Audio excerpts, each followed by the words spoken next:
twatumiye abaganga basanzwe baserukira abandi mu rwego rw'abaganga bita mu gifaransa le conseil de l'ordre des médecins.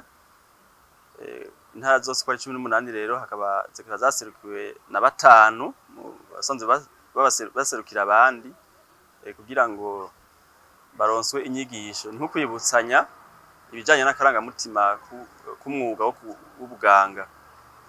Bariko baronswa inyigisho kugira ngo basubire banagura akanovera k'umwuga, bamenye amategeko abagenga n'ivyo nabo bategeza gukora kugira ngo umwene gihugu aba yituye amavuriro ashobore gutunganirizwa aronswe ubuvuzi bw'akanovera na cane cane ubuvuzi bukingira amagara y'umwene gihugu. Dushaka yuko abaganga aho bari hose mu gihugu basubira kwibutsanya ingende bateza kurangura neza umwuga wabo, bagashira imbere ubuhinga ariko batibagiye cane cane gukingira agateka k'umugwayi.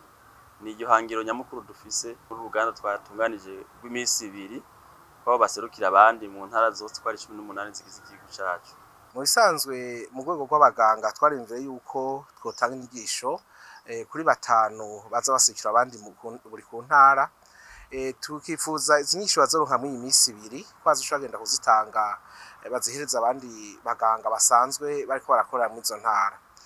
Iki rero twagikoze turavye yuko ko tutoshobora gufata abaganga bose bamanuke ngaha i Bujumbura, mugabo tukavuga tuti mu gihe abo bantu basanzwe baserukira abandi mu ntara boduga bagashagenda kabibigisha. Mugabo ivyo vyonyene twe tuzogerageza na twebwe ku rwego rukuru tugende tubahamvye iyo bariko barabikorera kugira turabe yuko izi nyigisho ziko ziratangwa neza.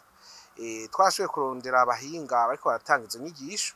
Abo bahinga rero bazobandanya babakurikirana barabe ivyo babahaye ko ari ivyo bariko baratanga, kandi tukizera yuko mwizi nyigisho ari ikintu kizohindura ku baganga nabo n'abene igihugu baza babitura.